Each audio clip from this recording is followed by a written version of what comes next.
If you come at the king, you best not miss.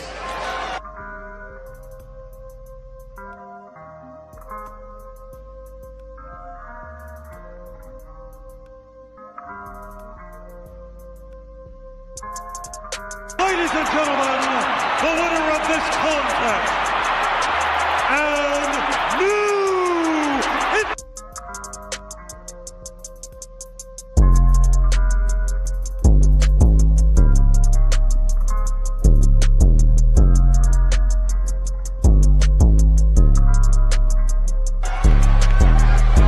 acknowledge us.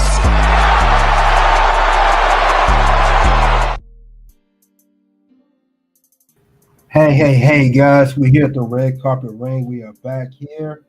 We're here to talk about WWE SmackDown. Kevin Owens lays out Cody Rhodes before Saturday night's main event, which is tonight. So we have that. We're going to talk about other things about WWE. We have live on Facebook and X. Let's talk about it. We're going to talk about SmackDown, what happened on SmackDown. Also prepare for Saturday Night Main Event, which I will cover later on tonight as well. Let's talk about it. But definitely something we're going to look into, see where that's going. But thank you all for coming out and checking out everything here. So let's see what else is going to go on. We'll cover that. We'll talk about bonus round. The bonus round is, why is Carmelo Hayes treated like a jobber? Don't want to miss out on that as well, guys. We definitely going to talk about that and see what the issues lie on as far as that goes. But we got a lot to cover here. Like I said, right before Saturday Night Main Event. So let's talk about that. Let's get into that. But before we do, let's look over to the WWE SmackDown match card. Let's look into that.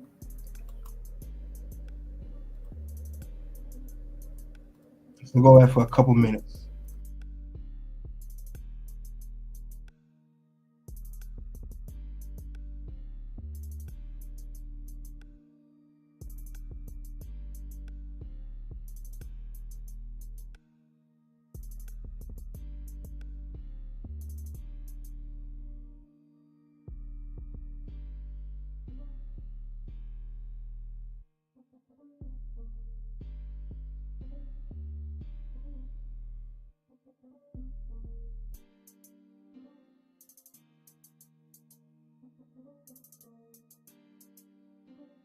All right, we got Michin versus Tiffany Stratton in a quarterfinal for the Women's United States Tournament. Bayley versus Chelsea Green. We got Carmelo Hayes mystery opponent. We got Roman speaking. And the WWE Champion Cody Rhodes speaking. Let's get into it. First off, we got Jimmy Uso kicking off SmackDown. So we got Jimmy Uso kicking off SmackDown. Man, he came out, he's limping. He still got the after effects of, for the whole War Games. Still feeling that. So we know that he came out, he talked about that. We also know that he came out saying that he happy for everybody. So he was happy for his brother, Jey Uso, happy for Solo. So we heard that as well. A lot of stuff he was talking about. And he also talked about how Big Jim will come back better than ever. He said he already has set goals for the 2025 year coming in. He said he can see himself being the United States champion or even being WWE champion. But he definitely had a lot to talk about. And he had the chance to tell him yeet. He said he was the wrong twin laugh. But he said War Games was lit. He said War Games didn't get Big Jim, but got his big toe. And he said War Games meant to him everything because he was there for family who do you not like or always fight with. And then he said OG Bloodline came in on top. He said War Games behind him. Once in front of him is questioned. He said for years he watched family dominate and entertain WWE Universe since he was young. Then, of course, he talked about Roman Reigns being the most dominant champ. He was proud of that. Then the fans start chanting OTC, OTC, OTC. And then he saw Jey Uso become one of the biggest stars of WWE today. Yeet. Speaking of which, Yeet, you already know where it goes in when it comes down to that. When it comes down to Yeet. Yeet.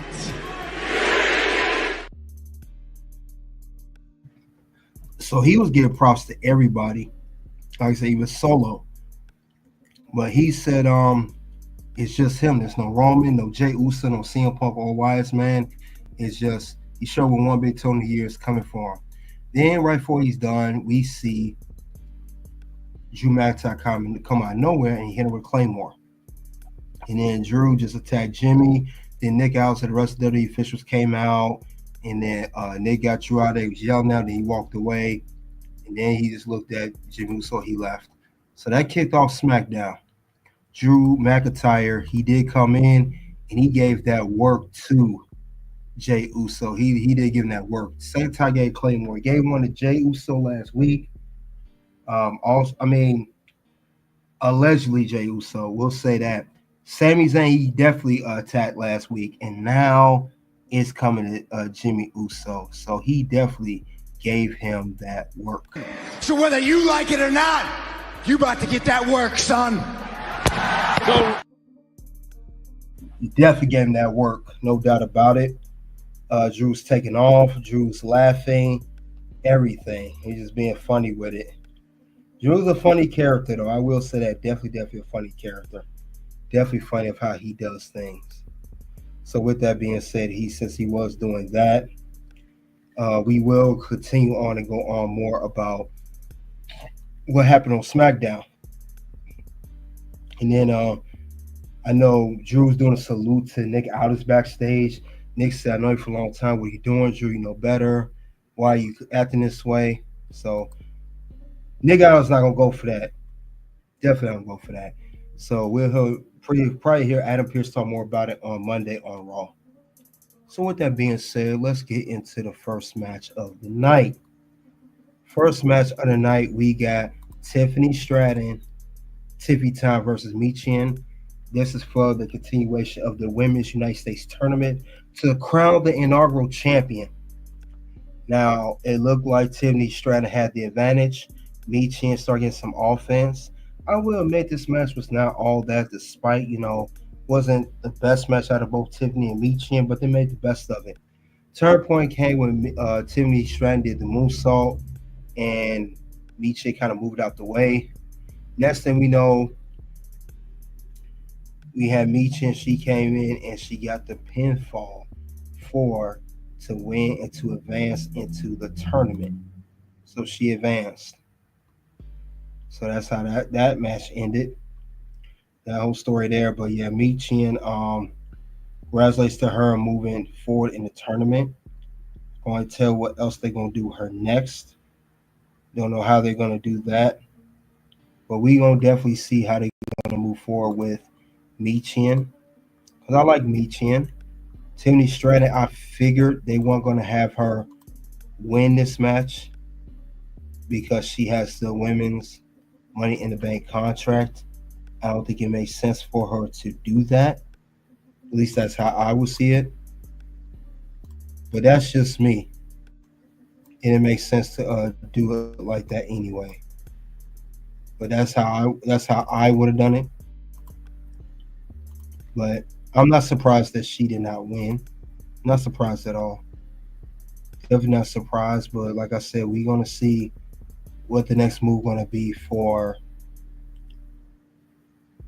Tiffany Stratton, because she's definitely about to cash in that Money in the Bank contract pretty soon. I will say that. Definitely pretty soon. Let's not forget about that now one bit. So we gotta wait and see how that's going to work out. Definitely see how that's going to work out. But other than that, though, I can't wait to see what's going to happen next. How they're going to do this whole thing. But we're going to definitely see how they're going to move in this tournament. How that's going to go. But let's move on to the next match of the night, shall we? Let's move on. And then afterwards, we know Tiffany Stratton was clowned by Nia Jax and Candice LeRae for not winning. They kind of was making fun of her. Tiffany, they're slowly making her a babyface. They're slowly transitioning her into that babyface role. Just saying, they slowly make her that. That's where they're going with her. But we gonna see how they gonna play that out. Tiffany looked down. I know she cashed in that women's money back contract. Could it be a Saturday night's main event? Whatever it could be, it's gonna be definitely something epic, something special, something unique, just something they're gonna do for her. So I'm not gonna be surprised not one bit if for what they're gonna do with Tiffany Stratton once she cashes in, because we know that time's gonna come at some given point. She gonna cash in that contract and finally become champion. So we're gonna definitely see about that. But let's move on to the next match of the night. Now for the next match we had here, Carmelo Hayes. We was trying to find out who his mystery opponent was. Nick Aldis teased this last week on SmackDown. Who Carmelo was gonna face? Who would his opponent be? A lot of people thought it was Penta from that was in AEW. They thought somebody else from the independent scene. Obviously, it was none of that. It was poorly. They said it was Braun Strowman, and that's exactly who it was. And this is what we got. We got Braun Strowman. He came out. He came back from what the match he had against Bronson Reed on the last Monster Standing match on Monday Night Raw when Seth Rollins returned and helped Braun Strowman win that match. It's the first time we see Braun Strowman. He's on SmackDown now. This match was really quick. It was no more than maybe 2 minutes, minute and a half tops. He squashed Carmelo, which I'm gonna talk about later, and it was just no match for him. I mean, he literally he took him out. And Braun Strowman has won that match. I mean, it's many people that follow SmackDown, many people that follow the story of Carmelo Hayes, including myself, we kind of not surprised that this is how it ended. And like I said, it was reports before that we was going to get a return of 7 Star, and that return ended up being Braun Strowman, and that's exactly what we got at the end of the day. That's what happened. Braun Strowman officially made his return. He was Carmelo Hayes' mystery opponent. But that was the end of that match. Braun Strowman's back. Everybody's happy back. He hit Braun Strowman at little segment pretty deadly. Nothing to talk about too much. And that was it. Let's get on to the next match on the card. Shall we had LA Knight went against Solo Sikoa. I know LA Knight, he still got beef with the bloodline. We have not forgotten about that yet. We know that beef has settled on ever since he was not able to defeat Roman Reigns at Crown Jewel last year, and it also reignited the feud when also Andrade was attacked by the bloodline as Andrade. LA Knight was trying to, talk. It was Andrade and Shinsuke. I'm sorry, LA Knight and Shinsuke in the ring. Then Andrade came down. Everybody got attacked except Shinsuke. So long story short, they had a match. They had a match going on. These two, they did what they had to do. It was actually not a bad match. Not a bad match. Good match for Solo and for LA Knight. Definitely not a bad match for these two. But we knew that LA Knight was about to close in on the win.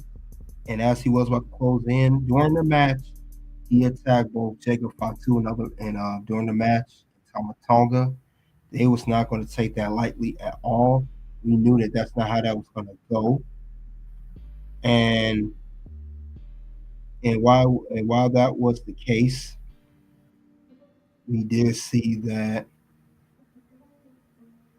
that was going on. We also saw that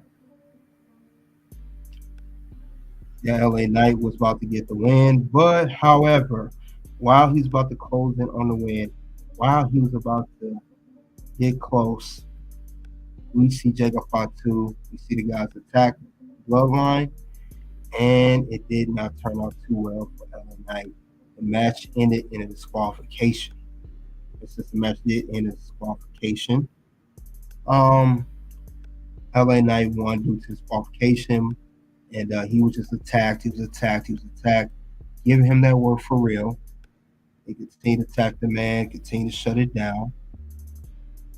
Next thing we know, we saw Apollo Crews and Andrade both come out, and they both come out to make the save, but they were also taken out by the Bloodline. So that was not going to happen. No way, no how. Other than that, though, this was a good storyline setup for the match. So got to give that a due. So I'll give that a due. Give me yeet for that one. Yeet. Or better yet, since it is LA Knight, whatever, we go ahead and give him a nice yeah.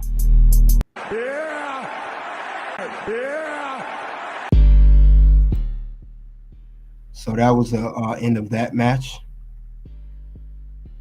I know other things that also happened on SmackDown before we get into other matches on the card. We had a couple things that happened during the show. I know Roman Reigns, he also came out as well. I know he cut a promo because we said he was going to appear on SmackDown. So we knew that was going on, and we also knew that he was going to talk. He cut a promo on Solo, and he also talked about the whole Ula Falah, which he did. Now, he talked about Solo. He talked about the Ula Falah, how important it is to him, how it was bestowed on him by his uncle, well, now his late uncle and his late dad, Sika and Alpha. And he said, these are the grand uncle Solo. He said, I earned the Ula Falah. And he's talking about back at the Hell in a Cell PLE. My fault. It was at the Hell in a Cell PLE when Roman Reigns went in the Hell in a Cell match against Jey Uso for the Universal title. When he defended that title and successfully retained it, he was granted that Ula Falah by his dad and uncle. And he said that he wants that back. Yes, without question, that's going to be coming back. We know that Roman Reigns is not playing around when it comes to that Ula Falah. That means everything to him. And Solo, you better get ready because Roman is the undisputed tribal chief at the end of the day. That's what it's all about. Ula Falah. It's all about handling your business, shutting it down. And that's what Roman Reigns is coming for. So we know that Solo also, we know that it ain't gonna be Roman ain't gonna be easy to get past, and he's shown that. We've shown that Roman's not easy to pass. We've seen that Roman has been on a journey. He said things have not been working well for him this year. He said this before. He lost the wise man. He said he lost, Jimmy Uso they took out. And then he lost his title at WrestleMania 40 against Cody Rhodes. So he is on redemption to gain everything back that he lost. And he's not going to lose the Ula Falah. So Solo, you better bring it. Basically, in so many words, that's what Roman Reigns is telling you. And if you don't come correct, don't come at all. So that's going to be a good set between. We know it was going to eventually come down to it. We know it's going to come down to it anyway. Let's just call it what it is. We knew it was going to eventually come down to Roman Reigns and Solo. And we knew this ever since Roman came back at SummerSlam, when at the end of the Cody Rhodes Solo Sikoa match. When he returned, first time since WrestleMania, made his noise, did what he had to do. We knew that time was going to come. He finally made his return, as many people anticipated for, that he was going to come back. A lot of people knew that was going to happen. We all knew that was going to come down to it at some point in time, that they was going to face off, because Solo was, he took over of the bloodline, created his own bloodline, saying, acknowledge me. And he even did it earlier that night in WWE SmackDown, when he mocked the Superman punch like Roman. Like, this dude really wants to be Roman Reigns so bad. Like, Solo, you're not it. Nobody's going to acknowledge you. You can forget about it. It's never going to happen. So get that out of here right now. And I will say that the match is finally set. We got Roman and Solo at Raw. So it's going to be Roman versus Solo. This will be on the January 6th edition of Raw on Netflix. So a lot of big profile matches will be on this show, and this match will be one of them. And this finally going to be set down. Tribal Chief versus Tribal Chief. That's what's coming down to. That's what we're going to get. So I can't wait to see how they're going to do this right here. Can't wait how it's going to run out. But Roman, this was a good segment here. I like Roman when he do this these cinema segments. We've seen it this year with Cody Rhodes at the football field. We saw it, a couple weeks ago, the week before, Survivor Series War Games with CM Punk, where he said with Paul Heyman. And now we get this once again, just him and Paul Heyman. He's talking about how he wants Ula Fala back. So this is a good part of the show. I like to see where this is where it's gonna go. But this was a good part. Roman Reigns love to tell stories. Other than that, though, that was a segment there. But let's get to another segment of the show before we get to the rest of the matches. There's one more. And then we'll get to other matches. Another segment here, we had Bianca Belair meet with Nick Aldis. Nick Aldis told her, we looked into the whole Jade Cargill situation of what happened, investigated. Nick Aldis said, unfortunately, we're going to have to vacate the tag team championships. Bianca said, no, we can't do that. Why are we doing that? We got to find out what happened. And Nick Aldis said, you guys have to defend the belts. We got to find that, or someone, we got to find someone to defend the belts. And it makes sense to do that. So Nick Aldis had a point. Why he had a point, why he was talking about it. We know too that, that Naomi stepped in. This is when Naomi stepped in. Naomi stepped in and said, you know what? If we need tag team partners, she don't want JBL to lose the belt. She will take Jade Cargill's place.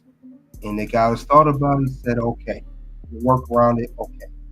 But he said, you two are going to be fighting champions. Defend the belts whenever possible, whether it's on SmackDown, Raw, or NXT. The moment that don't happen, that belt's going to be gone. So I figured that's the route that WWE was going to go. I'm not surprised to hear that. That's what they're going to do. So Naomi and Bianca are they're tag team champions.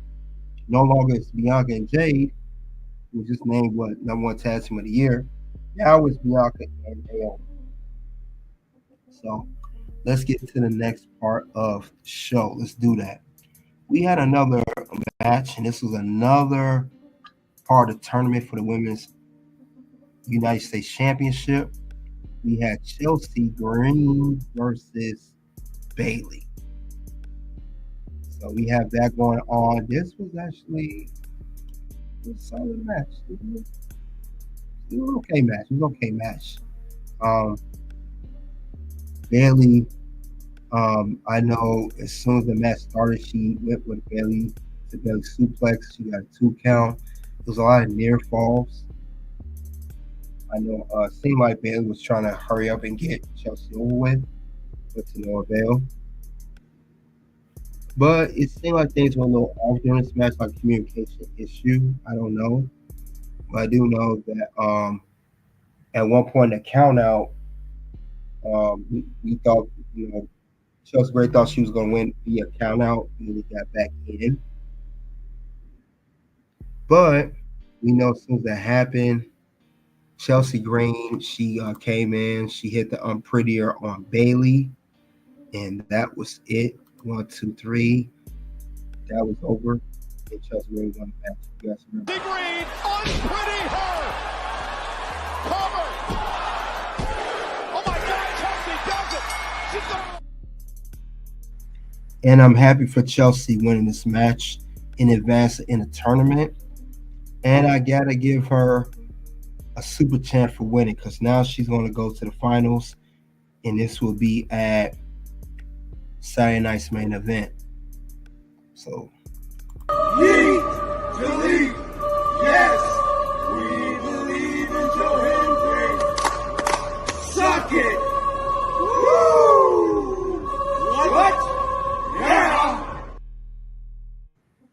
And now we get Michin versus Chelsea Green in the finals. Saturday night main event, which I'll, of course, going to be watching covering. These two are going to battle it out for the inaugural Women's United States Championship. Whoever wins, they're going to be the first champion. If you had, I did my review on this, and I'm going to say it here. My money's on Chelsea Green. I got my money on her, and she very well has. I like Michin, but Chelsea's the one that they're going to get behind. Michin wins, that'd be great too, but I'm going for Chelsea. Yeet. So you guys, that's the finals. That's what we gonna get. With that being said, let's get to the final segment of the show. We got Cody Rhodes, the WWE champion, and Kevin Owens. Now, Cody came out, cut a segment first, talk about Kevin Owens. Then we also know that it was a face-to-face showdown. Now, KO again did the promo from his car. He has said that Cody Rhodes way more interested in Stardust. Really tried to piss him off. And then Cody Rhodes, he came in. He tried his best to stay positive, but you could tell he was upset. You could tell he was irritated because Michael Cole introduced Cody Rhodes to the ring. Cody Rhodes hugged Michael Cole. Then he grabbed a microphone. And then, like I said, Kevin Owens went to his car. And then he told Cody to interview. Cody said he wants to talk about what's via social media. He asked Cody about the gift that Triple H gave to use him at Sunday's main event. Then KO just started talking.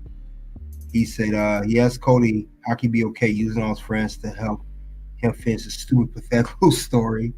Then he say, how can you think Roman Reigns bad blood? He asked Cody to just tell the truth. And then the same truth, he said, you are a bad son and bad brother. That really got under Cody's skin. Cody, at some point, was getting real irritated. He said, while well, waiting for Kevin Owens to make comments, he said, I'll get him right now. He left the ring to go to the back, only to get tricked by Kevin Owens, who attacked him, waiting for him in the curtain. And they came brawl out. They were both broken up by officials and everything. And then next thing we know, Kevin Owens hit Cody Rhodes with his WWE Undisputed title. So he hit him with the belt, laid Cody out. And when Kevin Owens saw that, he left the ring. And that ended up closing SmackDown. So this is going to really lead up to their match at Saturday night's main event. But this was wild, though. Definitely a wild one. So that was it for SmackDown. What is my rating on this show? What do I give it? Now, we had a lot of stuff going on. Roman spoke. Cody spoke at the end. We opened the show with Jimmy Uso. He's out with the big toe. Drew McIntyre came on SmackDown to attack Jimmy. We had two semifinals matches with both Chelsea Green and Michin winning, going to the finals of the Women's United States Tournament. Carmelo Hayes had a surprise opponent, Braun Strowman. What will I give rating this show? I give it 3.5. It was okay. Some matches were not all there. I know they have to save it for Saturday night's main event. Some segments, some matches were good, but some matches, they seem kind of subpar. I like the LA Knight solo match, like that part of the show. That match was good. I like the I mean, it really wasn't that many matches if you think about it. I mean, we had four matches altogether, and one of them was a squash. But the stories, the promos were good. Roman's promo good. Cody Rhodes and Kevin Owens, that segment was good. The tag, we finally answered what was going to happen with the women's tag team belts. That got answered. That's good. Just the match could have been a little bit better. That's my opinion on that particular thing. I just wish that would have been changed. But like I said, once again, I understand they are clearly set up for. They don't want to take everything for tonight. They don't want to do that. They want to wait until Saturday night's main event. That's what they are waiting for at the end of the day. So they don't want to put everything out so quick and so fast. They want to make sure that they have some room for everything at the end of the day as a whole. So I get that as WWE. That's what they have to do, because you don't want to put everything on SmackDown. They have nothing to savor for Saturday night's main event, especially something that hasn't been on a event. You haven't done it over about almost 15 years.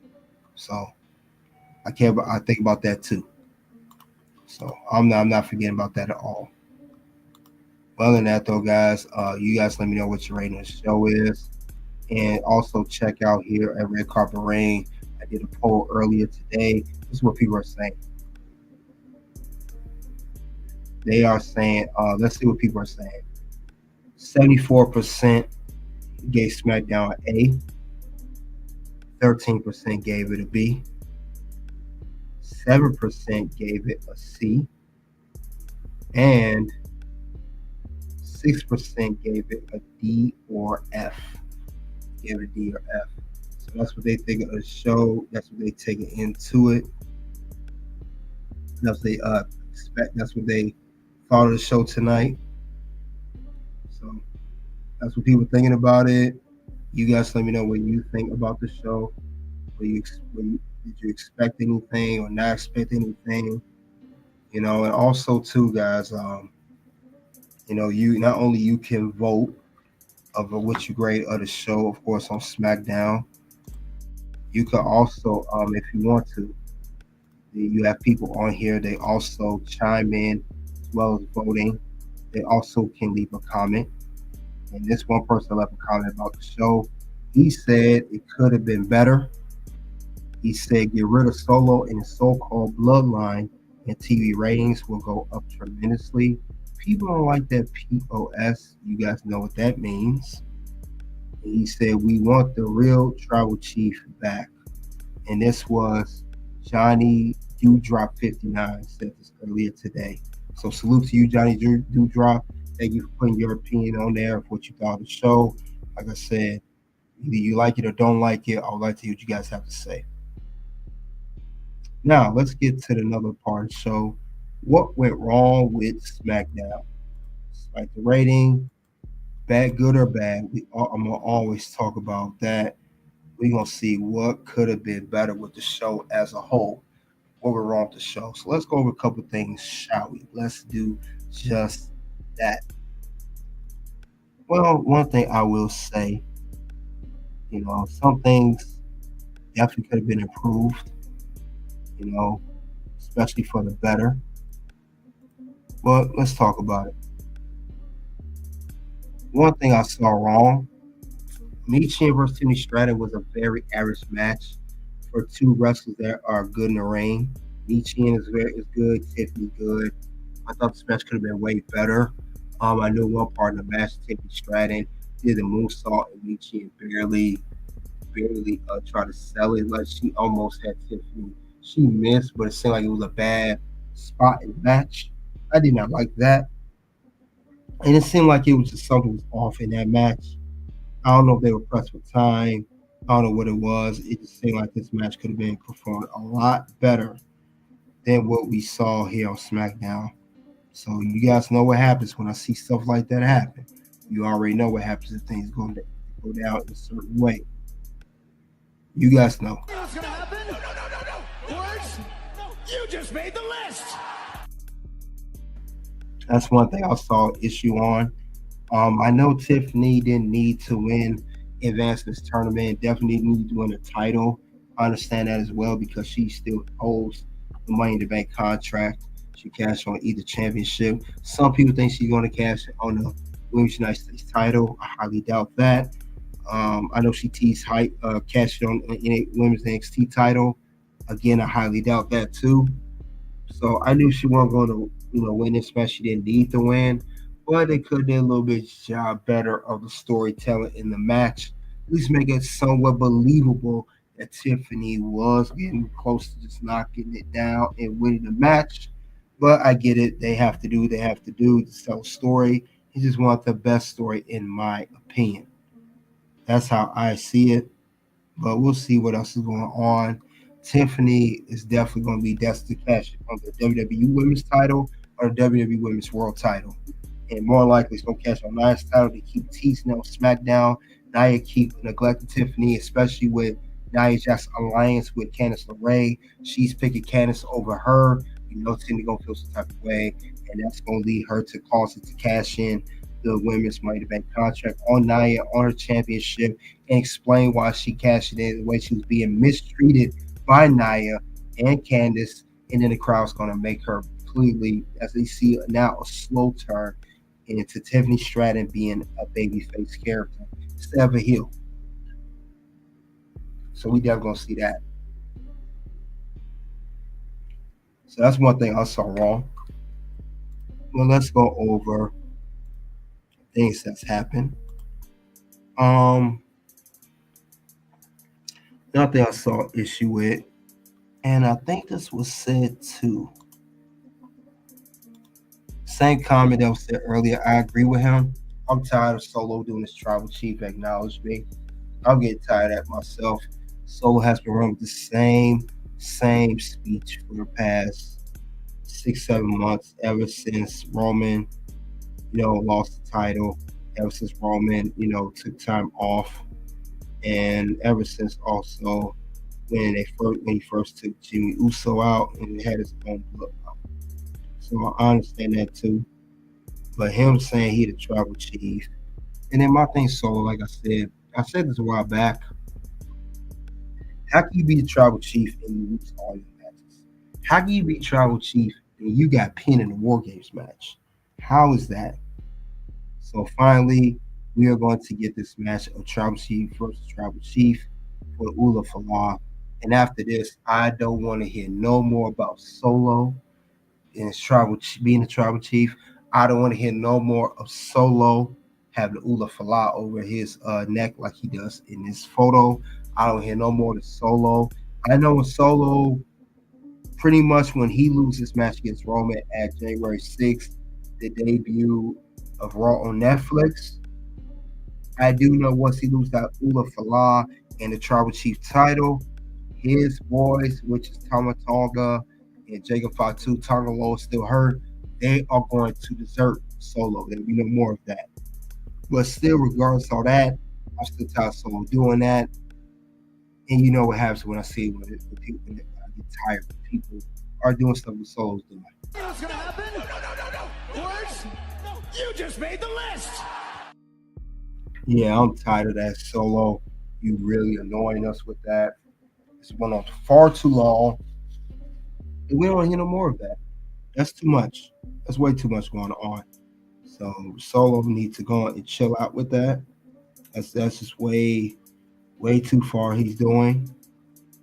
And we'll see what the next move is going to be for Solo and Roman, because this was bound to happen at some point, and now we're finally about to get it.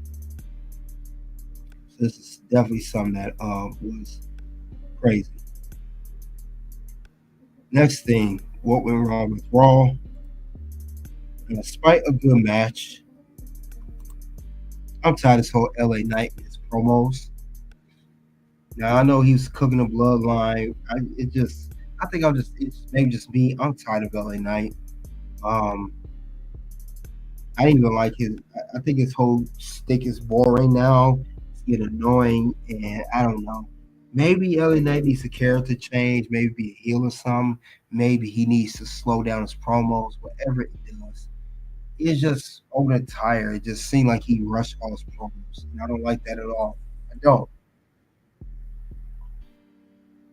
I don't know what else he can do. I don't know if he's going to feud with Solo after Roman Reigns is done. I don't know if that's going to be the next move for what. But I'm not too pleased with this whole thing with LA Knight.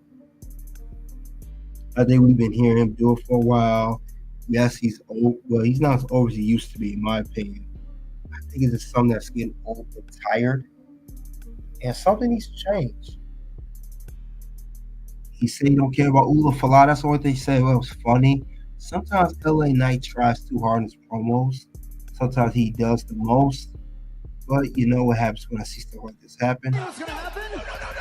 No. Words? No. You just made the list. So yeah, LA Knight, get a new line, man. Do something different for once. Stop the same old boring nonsense. We don't want to hear that. Some people may want to hear it, but I don't. I definitely don't want to hear it. Not at all. You can't tell me nothing. It's just too much with him. So we'll see what else happens with him. But this whole thing with LA Knight is just getting annoying. I'm starting to get real annoyed with him. That's how I see it. Maybe just me, but I don't know, guys. I don't know. The whole deal is with LA Knight sometimes. Sometimes the promos do be fire. I'm not gonna lie. And sometimes you be like, I guess. That's how I feel sometimes when I see that with him. But we'll see the next thing's gonna go down for that. We'll see what happens as far as that goes. But I'm not sure, guys. Sometimes with that, when it comes down to it, it just be way too much with LA Knight with these promos. Sometimes it is too much. It really is. So we'll see how that goes. We'll see how they're gonna play that whole thing out.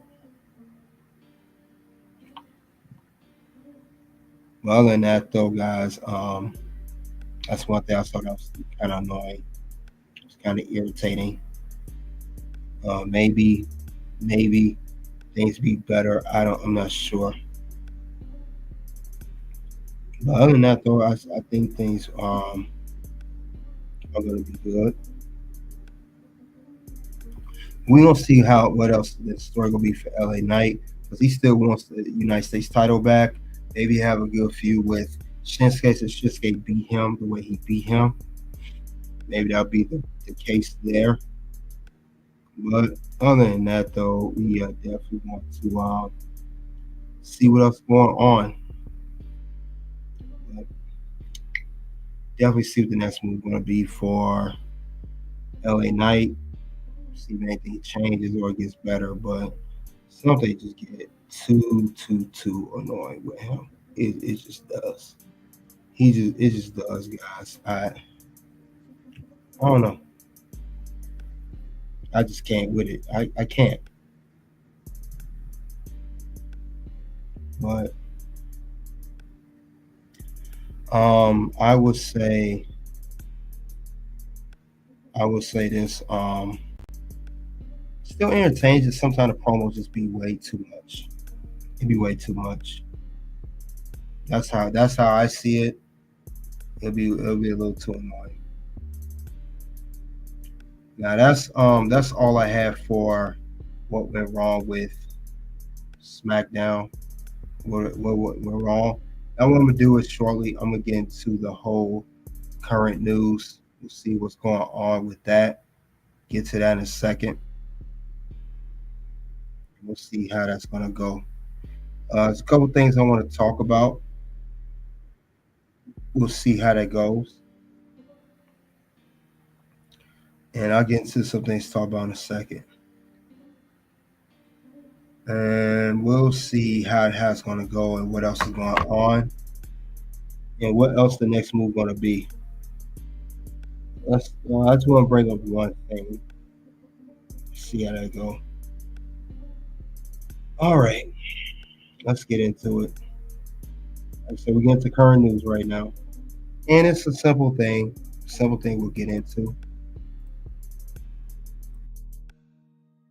and I'll talk about it right now. This supposedly happened at Saturday night's main event, supposedly, and I could easily see this happening. So, that being said, let's get into the news of that. That's going to happen. Let's talk about it right now. Of a potential someone making an appearance at Saturday night's main event. And the person they said it may show up tonight at Saturday night's main event, they say it's going to be CM Punk. Reports say that CM Punk hinted the idea of showing up to Saturday night's main event. So CM Punk may show up sometime during the match. I don't know when. I don't know when it's going to happen. But they're talking about it. They're talking about that could be the case here. I don't know how they're going to play that out. I'm not sure. But we got to see how they're going to do that. I will say if CM Punk's going to show up, Drew McIntyre may show up too. I'm just saying. Drew may show up as well. Because he still got beef with the bloodline. So we could see that anything going on. Other than that, though, are you guys excited for CM Punk possibly showing up tonight on Saturday night's main event? Could very well show up. Could very well show up in any match or backstage. He could be backstage. He could show up during Drew's match. I don't know. Could very well be the case with CM Punk. If he shows up, somebody else is going to show up too. Somebody else I can see showing up as well.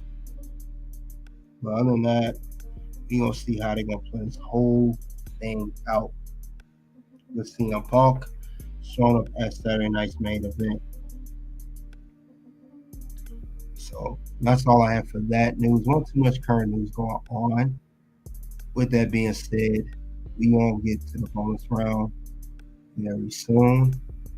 And we're going to have to only do this on YouTube. Say bye to Facebook and X.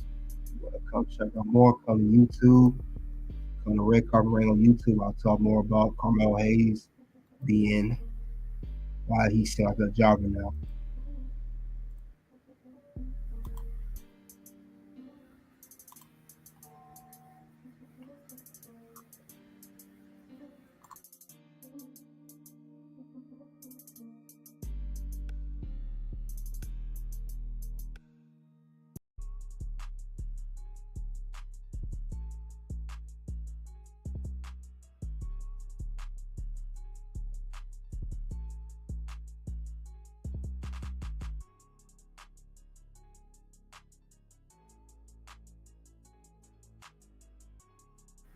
All right, we hit the bonus round.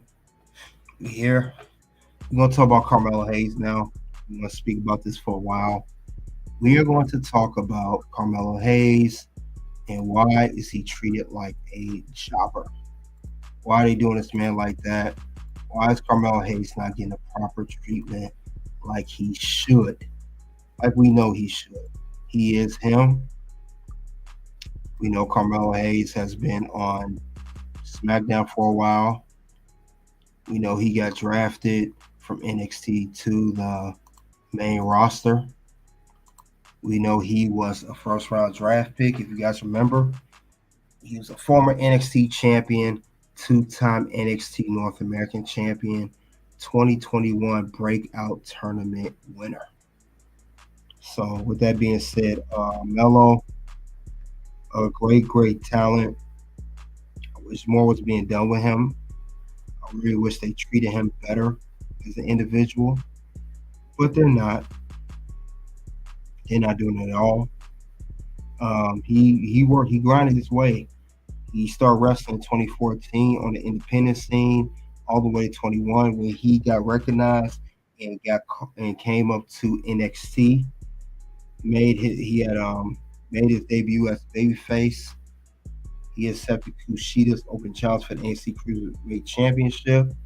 He won the 2021 breakout tournament where he defeated Odyssey Jones in the finals.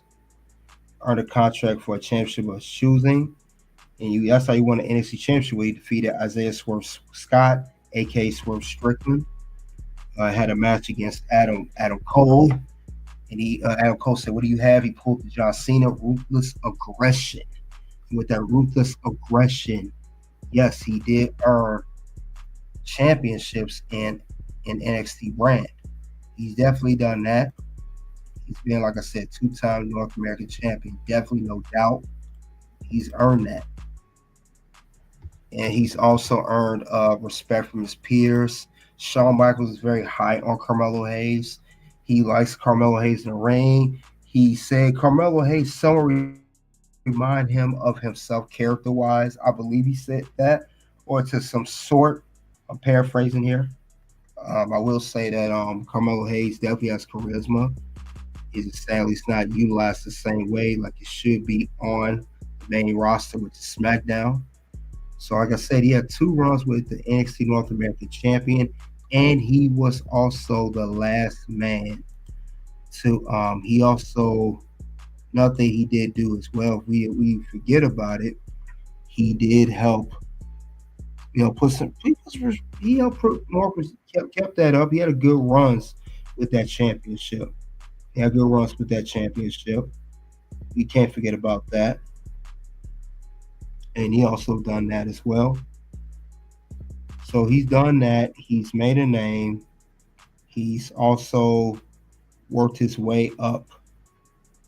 Good feuds, good everything. He was there during the NXT 2.0 brand era. Carmelo Hayes was there for that. He was there during the dark times of NXT. Now, we could talk about Braun Breaker, who also, not taking nothing from him, definitely made his mark. He's the Intercontinental Champion right now. But he's not the only one that made his mark on NXT. Carmelo Hayes done that as well. Not only he's done well with the NXT North American Championship, he was the last person to simultaneously merge the belts with the NXT Cruiserweight Championship. That was in his second run.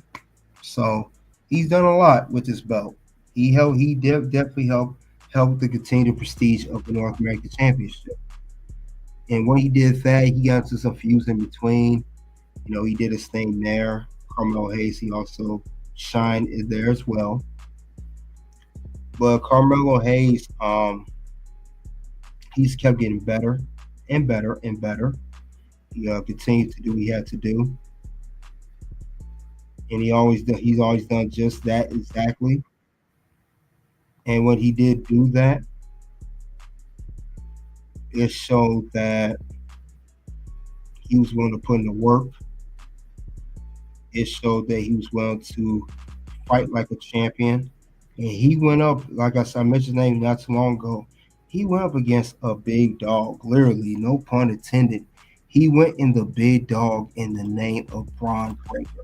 And this is Braun Breaker when he really was shutting it down as NXT champion. That's exactly what he did. And we know Braun Breaker always handled things like a dog.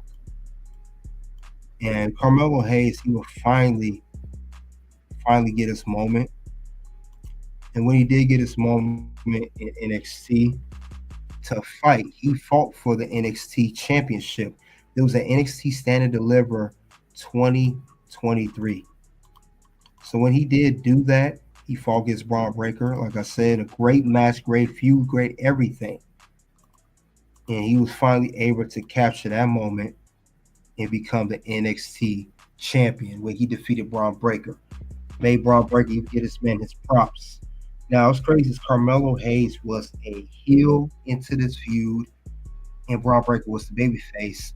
Slowly but surely, Carmelo got so much, praise from the fans. He slowly became the babyface. Braun Breaker shifted over to heel. And there we know this is when Carmelo was him, the NXT champion.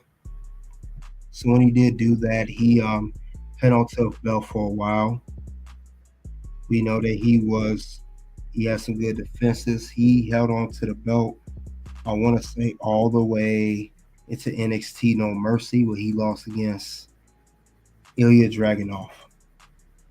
So he held to the belt for a good, I want to say, 6 months as champion. So that's exactly what he did. But other than that, Melo, he's him. And he don't get enough credit at all. Not enough credit, nowhere near enough credit like he should get. But I do like how he was always Carmelo. One thing I like about him, he always rise to the occasion, no matter what the case is. Whether it's in an NXT Championship match, or a feud, or a North American Championship match. No matter what the case may be, he's always done just that. Because Carmelo held on to his belt here. I believe he held on to this belt, like I said, he held on to the belt for 6 months. I want to say he held on to the belt approximately, I want to say 182 days. He won a stand deliver and lost NXT No Mercy. So he had a very good, respectable run as champion. And then he had some feuds. He had some feuds going in between. Carmelo, he tried to get the belt back. Everything. He tried his best to gain the belt back, but to no avail. He did everything he could. But it just didn't happen. He never was able to regain the NXT Championship. He even he had a little tag team with Trick Williams. They tried to go for the tag team belts in the Dusty Classic.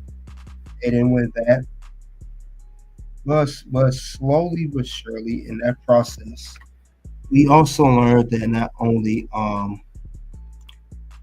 Melo did not regain the title, he wasn't the most popular guy on the roster anymore. He ended up becoming somebody else.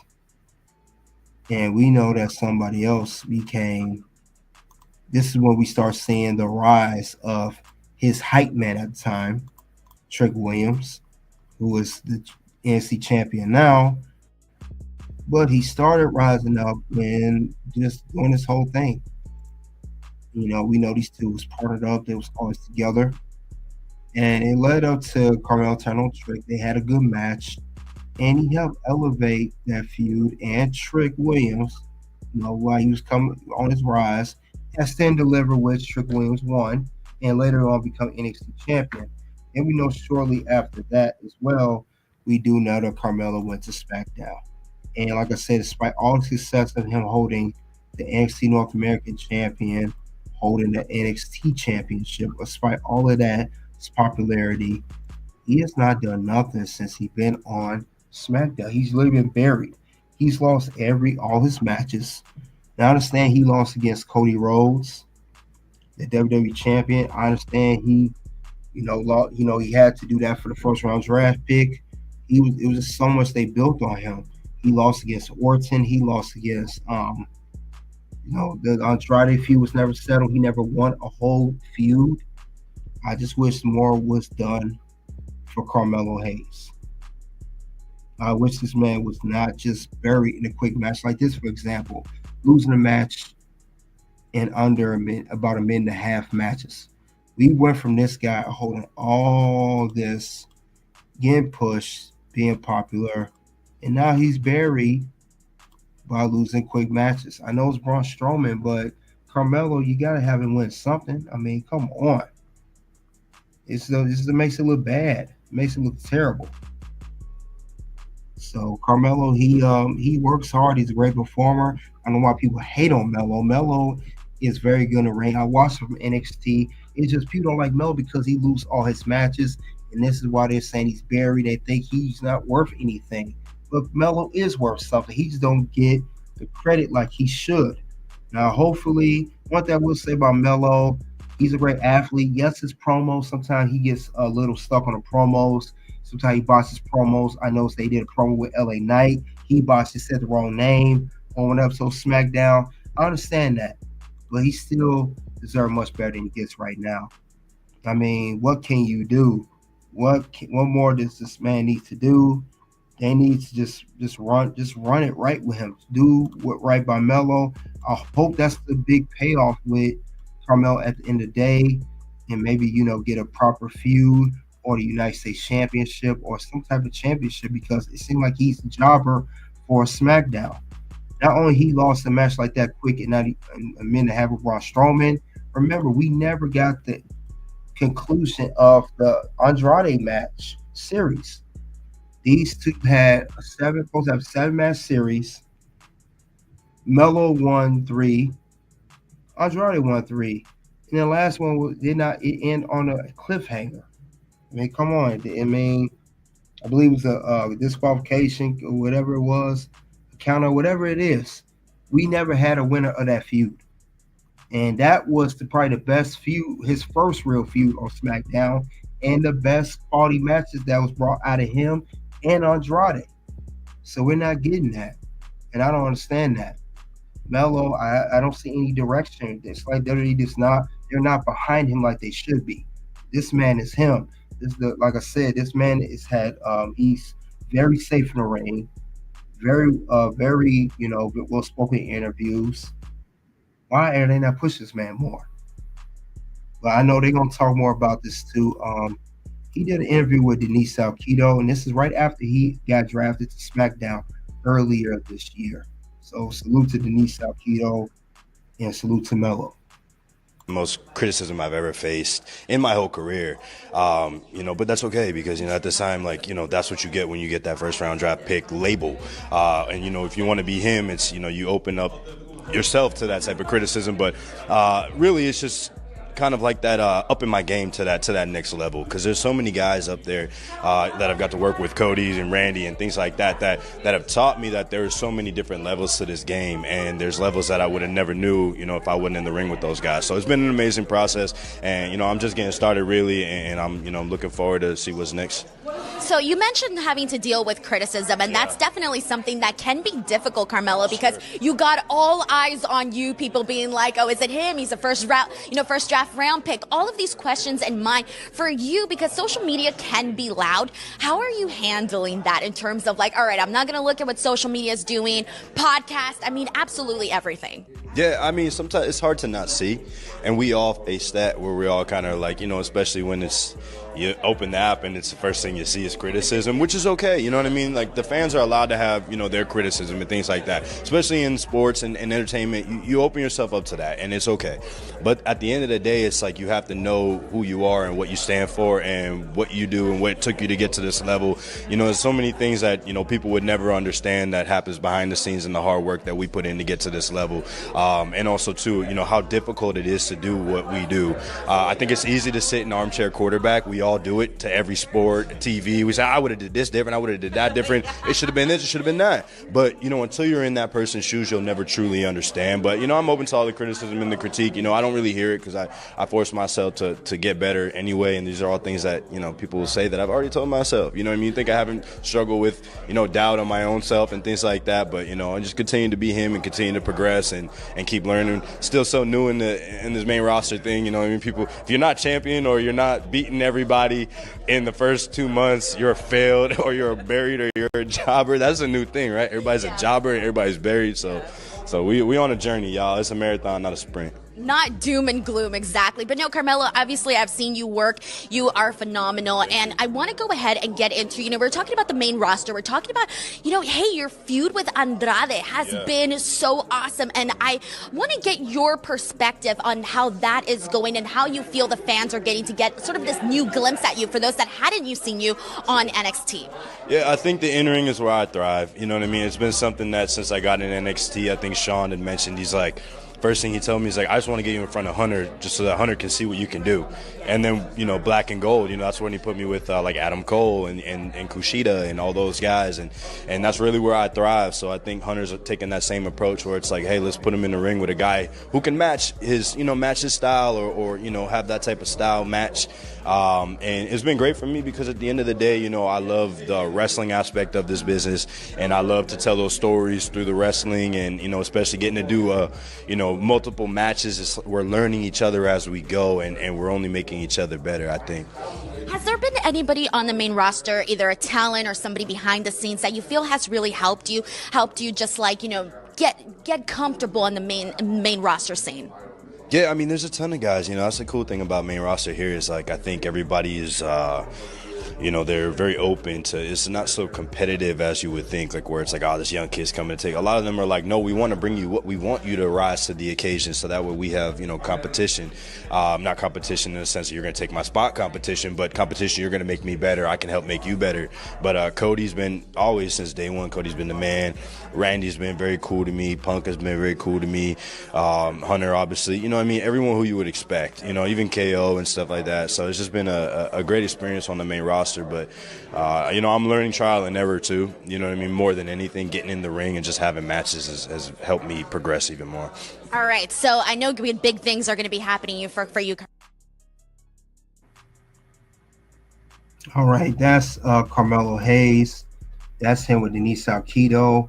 This is him. So, yes, let's do right by him. Make him win matches. Have him win more feuds. Do right by him. Now, I know he said in the interview that, after 2 months, he'll start losing, not getting over that he's a jobber. Well, Carmelo, according to records now, you have not been on the main roster for 2 months. At the time of the interview, you were. But we're going fast forward to now. You got drafted on the WWE draft, which was back in late April, early May. We are in December. So about 7 months you've been on the main roster, and you're still losing matches. You're still not getting pushed like you should, and still jobbing out. So that right there, it sucks. It sucks bad. So that I do not like at all. And it's true. He's been losing. He hasn't been doing anything. But hopefully things improve for Carmelo. Hopefully, like I say, get a big payoff someday at some given point. So we'll see what happens later on. Only time will tell. Just have Carmelo not have predictable. We getting tired of seeing Carmelo Hayes come on SmackDown. He either has a match and he lose, or he gets beat up and get on the short end of the stick. Just have him get the upper hand for once. That's all I'm saying. That's all I'm saying at all. And that's all I have regarding why Carmelo Hayes is being treated like a jobber. You guys let me know what you think of the whole situation with Carmelo Hayes. Will they push him? Will they not push him? Should he deserve a job out or not job out? You guys let me know. We also talked about SmackDown. Kevin Owens lays out Cody Rhodes before Saturday Night's main event. Check out the content here. You guys click the links to the channel. Check out the channel. You guys already know what it is at this point, guys. It is OUT. Something happened this weekend, and I've been struggling with it since I retired. But this weekend gave me closure. Wow. It really did. Like, it was fun. Obviously, it was fun. I mean, you can't, doing this for as long as I have and being involved.